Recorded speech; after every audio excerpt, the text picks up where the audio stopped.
नमस्ते, मैं धर्मेंद्र कुमार। आज के इस व्याख्यान में मैं रीतिकाल के अत्यंत ही प्रसिद्ध और महत्वपूर्ण कवि सेनापति की चर्चा करूँगा। विद्यार्थियों, सेनापति को ऐसे समय का कवि माना जाता है जो ऐसे समय में सेनापति हुए थे जब भक्ति काल अपने अवसान पर था और रीतिकाल की प्रवृत्तियाँ हिंदी साहित्य में दिखाई देने लगी थी। आचार्य रामचंद्र शुक्ल ने सेनापति को फुटकल कवियों के अंतर्गत रखा है और सेनापति रीतिकाल के अंतर्गत ही स्वीकार किए जाते हैं, माने जाते हैं। ये अत्यंत ही महत्वपूर्ण कवि हुए हैं। सेनापति के नाम पर विवाद है। ऐसा माना जाता है कि जो सेनापति था यह इनका उपनाम था और कुछ साक्ष्यों के आधार पर, कुछ सबूतों के आधार पर अनूप शहर को इनका जन्म स्थान माना गया है। पंडित उमाशंकर शुक्ल सेनापति के बारे में कहते हैं कि विक्रम की 17वीं शताब्दी के द्वितीय चरण के अंत के लगभग इनका जन्म हुआ होगा। इनकी मृत्यु 18वीं शताब्दी के प्रथम चरण के अंतर्गत मानी जा सकती है। सेनापति ने अपने जन्म के संबंध में एक काव्य भी उल्लेखनीय है, काव्य भी देखा जा सकता है। ये कविता है। दीक्षित परशुराम दादो है विदित नाम, जिन कीने यज्ञ जाकी जग में बड़ाई है। गंगाधर पिता गंगाधर के समान जाको, गंगा तीर बसनी अनूप जिन पाई है। सेनापति बरनी है बरखा शरद ऋतु, मूढ़ को अगम सुगम परवीन को। तो ये जो मैंने छंद अभी जो पढ़ा, इसमें सेनापति अपने दादा का नाम परशुराम दीक्षित, पिता का नाम गंगाधर दीक्षित और अपने आप को सेनापति कहते हैं और गंगा नदी के किनारे अनूप शहर का वासी ये बताते हैं।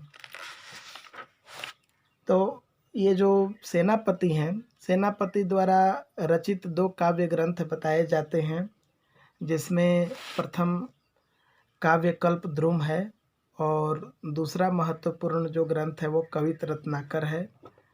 विद्यार्थियों, कवित रत्नाकर एकमात्र उपलब्ध रचना है और काव्य कल्पद्रुम का अभी तक कोई पता नहीं है। ये अभी तक ये रचना नहीं मिली है, प्रकाशित नहीं हुई है। कवित रत्नाकर जो इनकी प्रसिद्धि का आधार है, इनका जो मूल काव्य ग्रंथ है, इसमें 5 तरंगे हैं। थोड़ा सा हम लोगों को ये भी बात ध्यान देने की है कि रत्नाकर समुद्र को कहते हैं और समुद्र में जिस प्रकार लहरें उठती हैं, उसी प्रकार इन्होंने अपने जो कवित रत्नाकर जो पुस्तक है, काव्य पुस्तक है, इसको इन्होंने विभिन्न तरंगों में बांटा है। तो ये जो नाम में समता मिलती है, नाम की सार्थकता यहाँ होती है। तो कवित रत्नाकर जो मूल रूप से इनका काव्य ग्रंथ, काव्य संकलन है, इसमें 5 तरंगे हैं। जो पहली तरंग है, इसमें 96 कवित हैं और इसमें श्लेष अलंकार का बहुत ही उच्च कोटि का वर्णन किया गया है। जो दूसरी तरंग है इस पुस्तक में, इसमें श्रृंगार रस से संबंधित छंद हैं और इसमें 74 कवित हैं। जो तीसरी तरंग है, तीसरी तरंग में ऋतु वर्णन और प्रकृति वर्णन से संबंधित छंद हैं। इसमें कुछ कुंडलियाँ और कवित भी हैं और इसमें कुल जो तीसरी तरंग है, इसमें कुल मिलाकर 62 छंद हैं। जो चौथी तरंग है, ये राम काव्य को समर्पित है और इसमें कुल 76 कवित हैं, जो जिसमें ओज गुण की प्रधानता दिखाई देती है। जो 5वीं तरंग है, 5वीं तरंग भक्ति संबंधी छंद है और इसमें राम रसायन का वर्णन किया गया है और 86 इसमें छंद हैं। तो कुल मिलाकर ये जो कवित रत्नाकर पुस्तक है, कवित रत्नाकर जो सेनापति का प्रमुख काव्य संकलन है, इसमें कुल मिलाकर 394 छंद हम लोग देखते हैं, 394 छंद उपलब्ध होते हैं। शिव सिंह सरोज ने शिव सिंह सेंगर ने अपनी प्रसिद्ध इतिहास पुस्तक शिव सिंह सरोज में बहुत ही सेनापति की प्रशंसा की है। और इनकी प्रशंसा में इन्होंने कहा है कि काव्य में उनकी प्रशंसा हम कहाँ तक करें। मैं शिव सिंह सरोज की कुछ पंक्तियाँ उद्धृत कर रहा हूँ आप लोगों के समक्ष। ये शिव सिंह सेंगर कहते हैं एक सेनापति के बारे में कि काव्य में उनकी प्रशंसा हम कहाँ तक करें, अपने समय के भामह थे। इनकी तुलना भामह से की गई है। काव्य कल्पद्रुम इनका बहुत ही सुंदर ग्रंथ है। हजारा में इनके बहुत कवित हैं। इसके बाद शिव सिंह सरोज में एक ये भी बात कही गई है कि काव्य में इनकी प्रशंसा हम कहाँ तक करें, अपने समय के भानु थे। तो विद्यार्थियों, जो शिव सिंह सेंगर हैं वो अपने इतिहास पुस्तक में वो सेनापति के बारे में दो महत्वपूर्ण बातें कहते हैं। पहली बात कि ये अपने समय के भामह थे। भामह संस्कृत के अत्यंत ही बड़े और महत्वपूर्ण आचार्य हुए हैं। तो भामह से इनकी तुलना की जाती है और सूर्य से भी इनकी तुलना की जाती है। ये शिव सिंह सेंगर लिखते हैं कि ये अपने समय के सूर्य थे।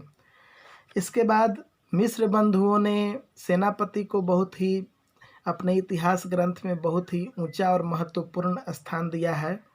मिश्र बंधुओं ने तुलसी काल, जो तुलसीदास का समय हुआ था, तुलसीदास और बिहारी काल के बीच का जो साहित्यिक युग है, इसको सेनापति काल कहा है। मिश्र बंधुओं ने सेनापति के महत्व को ही रेखांकित करते हुए तुलसीदास और बिहारी लाल के बीच का जो समय है, इस समय को इन्होंने सेनापति काल या सेनापति युग से संबोधित किया है।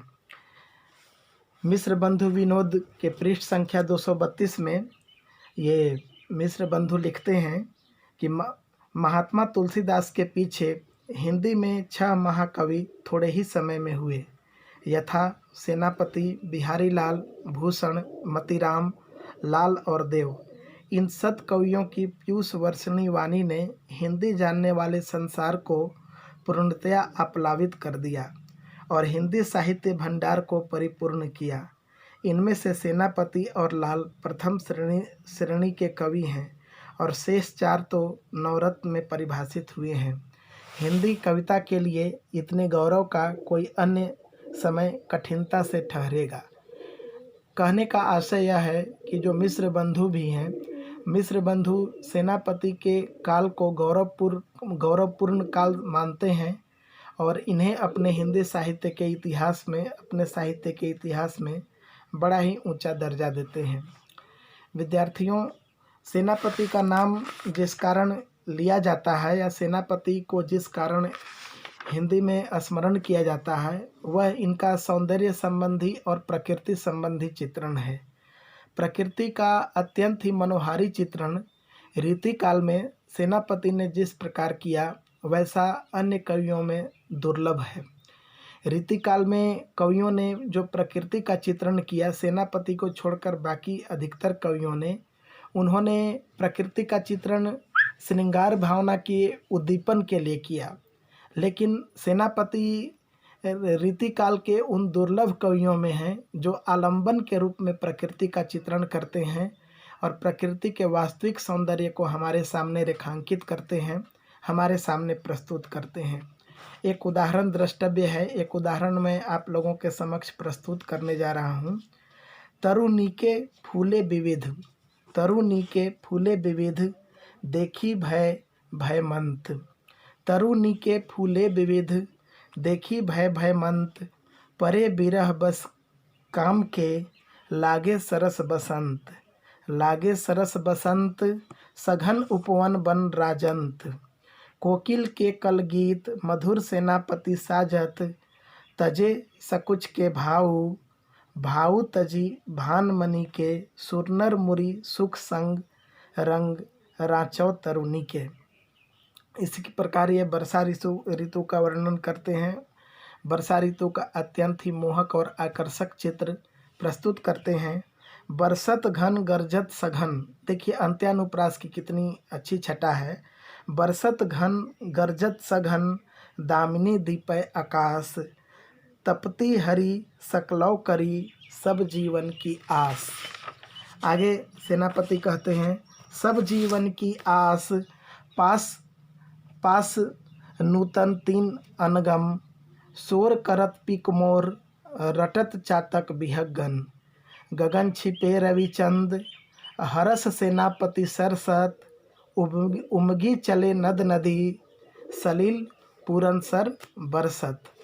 तो वर्षा ऋतु का इतना मोहक चित्रण सेनापति करते हैं। ये कहते हैं कि बादल बरस रहे हैं और ये सघन रूप से गरज रहे हैं और आकाश में जो दामिनी अर्थात बिजली है वह चमक रही है। जो जो धरती है वो धरती सबके जीवन में नवीन आशा का संचार करती है और जो कोयल और मोर हैं ये शोर कर रहे हैं। चातक पक्षी है वो गान गा रहा है, अपना विरह का गान गा रहा है। जो सूर्य और चंद्रमा हैं वे आकाश में बादलों के पीछे छिप गए हैं और ऐसे में जब बरसात होती है तो जो नदी नाले हैं वे उमड़ चलते हैं और पूरी धरती पर जल का संचार हो जाता है। इसी प्रकार सेनापति ने प्रकृति का अत्यंत ही मोहक चित्रण किया है। एक और सावन का किस प्रकार वे चित्रण करते हैं, सावन का जो मोहक वातावरण होता है इसका चित्रण सेनापति करते हैं। सेनापति उनये नए जलद सावन के, सेनापति उनये नए जलद सावन के, चारिहु दिशान घुमरत भरे तोय के, शोभा सरसाने न बखाने जात काहू भांति, आने हैं पहाड़ मानो काजर के ढोई के, घन सौ गगन छयो है तिमिर सघन भयो, देखी न परत मानव रवि गयो खोई के, चारी मास भरी स्यान निशा के भरम करी, मेरे जान याही तय रहत हरि सोई के। ये जो सेनापति जो सावन का जो चित्रण करते हैं इसमें जो बादल हैं बादल को काजल के समान बताते हैं। बादल को जो है वो ऐसा लगता है कि ये जो सावन की जो बरसात है, सावन की जो ऋतु है, ये बादल को ढोकर इस प्रकार ला रही है। सावन का जो महीना में बादल इस प्रकार आ रहे हैं जैसे काजर हो। इसी प्रकार सर्दी की भीषणता का चित्रण सेनापति बहुत ही आकर्षक तरीके से करते हैं।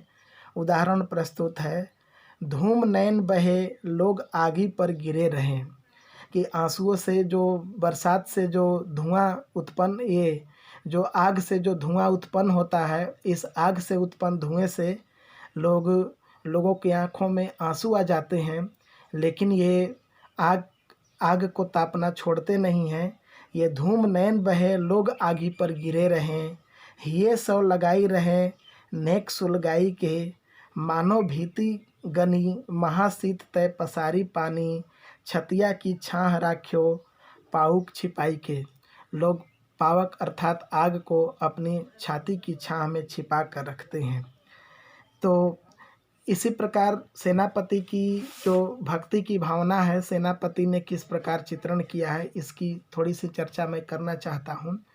ये राम के प्रति अपनी भक्ति निवेदित करते हुए कहते हैं, सीता अरु राम जुआ खेलत जनक धाम, सेनापति देखी नैन नेखू न मह के, रूप देखी रानी बारी फेरी पिए पानी, प्रीति सौ बलाई लेट कयो कर चटके, पहुँची के हिरन में दंपति की झाई परी, चंद बीबी मानो मध्य मुकुर निकट के, भूली गयो खेल देव देखत परस्पर, दुहु को दृग प्रतिबिंबन सौ अटके।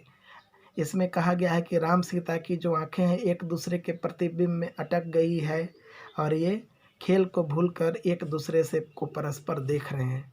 तो यहाँ भक्ति में भी प्रेम की भावना परिलक्षित होती है। यदि हम सेनापति की भाषा की चर्चा करें तो इनकी भाषा जो है वो अभिधा से अधिक लक्षणा और व्यंजना की ओर प्रेरित है। लक्षणा और व्यंजना इनकी रचनाओं में अधिक दिखाई देती है। दूसरी महत्वपूर्ण बात है कि सेनापति ने ब्रज भाषा का बहुत ही बेहतरीन उपयोग किया है और ब्रज भाषा इनके यहाँ भी प्रौढ़ता को प्राप्त हुई। अन्य रीतिकालीन कवियों की भांति ब्रज भाषा का प्रौढ़ स्वरूप सेनापति के काव्य में दिखाई देता है। तो सेनापति रीतिकाल के अंतर्गत अत्यंत ही महत्वपूर्ण कवि हैं और हमने सेनापति की आज चर्चा की। विद्यार्थियों, आशा है कि आपको सेनापति को समझने में कुछ मदद मिली होगी, सहायता मिली होगी। अगले व्याख्यान में मैं अगले कवि की या अन्य विषय वस्तु की चर्चा करूँगा। धन्यवाद।